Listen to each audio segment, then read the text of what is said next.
فرعون کی بیٹی اور اس کی خدمتگار کا واقعہ ہے، حدیث شریف میں آتا ہے کہ وہ فرعون کی بیٹی کی کنگھی کر رہی تھی اور اس کے ہاتھ سے کنگھی چھوٹ گئی، گر گئی، تو کنگھی اٹھاتے اس کے منہ سے نکلا بسم اللہ،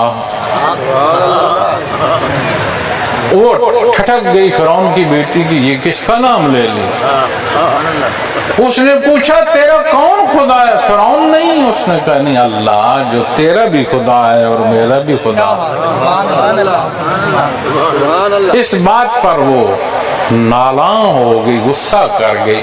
یہی ماجرا اس نے باپ کو فرعون کو جا کے بتایا کہ یہ کیسی ہماری غلامہ ہے، یہ تو آپ کی خدائی کے دعوے دار کے خلاف ہے، یہ تو کہتی ہے خدا وہ ہے جو تمہارا بھی ہے، جو میرا تمہیں تو مجھے مان نہیں رہی۔ فرعون نے اس سے پوچھا کہ تو کس کو خدا مانتی ہے؟ اس نے اللہ رب العالمین۔ اس نے کہا ایک تانبے کی دیگ لاؤ، آگ پر چڑھا دو، اتنا تاپو اس کو، اتنا تاپو کہ آگ اور وہ دیگ ایک جیسی سرخ ہو جائے۔ خود بیٹھا ہے سامنے یہ کہہ رہا۔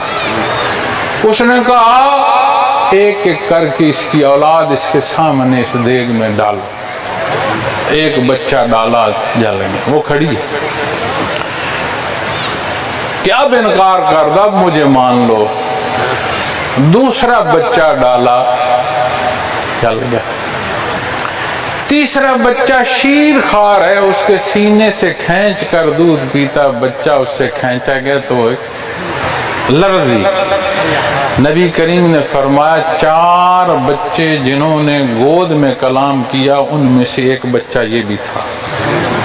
اس نے کہا ماں جس کے نام پر ہم جل رہے ہیں اس کے نام پر صبر کر، اس میں بہتری ہے جل جانے میں، گھبرا نہیں، وہ مالک ہے۔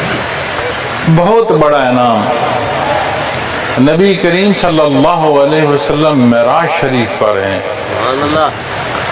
آپ کو جنت کی خوشبو مخصوص اعلیٰ ایک جگہ سے خوشبو آئی، آپ نے جبرائیل امین سے فرمایا کیسی خوشبو ہے؟ انہوں نے یہ واقعہ عرض کرتے ہوئے عرض کی کہ جب اسے آگ میں ڈالنے لگے تو اس نے فرعون کو یہ درخواست کی ایک گزارش تو مان لو۔ بڑا خوش ہوا کہ شاید بچے جل گئے، اب اپنی باری پر مان۔ اس نے کہا ہم سب کی ہڈیاں ایک جگہ دفن کر دینا۔ تو جبرائیل امین عرض کی یا رسول اللہ صلی اللہ علیہ وسلم، ماں بچوں کی جہاں وہ ہڈیاں ہیں یہ وہ خوشبو اللہ نے عطا فرمائی۔ ہم اپنے گرد و پیش میں دیکھیں کون سا ایسا امکان، کون سی ایسی تنگی ہے جو ہمیں اتباع محمد رسول اللہ صلی اللہ علیہ وسلم سے روک رہی۔ ہاں ایک بات ہے جسے ہم سمجھیں یا ہم نہ سمجھیں، وہ کیا ہے؟ بھائی میں بھی تو کچھ ہوں، پیر صاحب بھی تو کچھ ہیں، میری بھی تو ذات ہے، میں یہ چاہتا ہوں، میں یہ نہیں چاہتا۔ تو یہ وہ عمل اور وہ کیفیت اور حال ہے جو ہمیں ڈبونے کا سبب بنتی ہے۔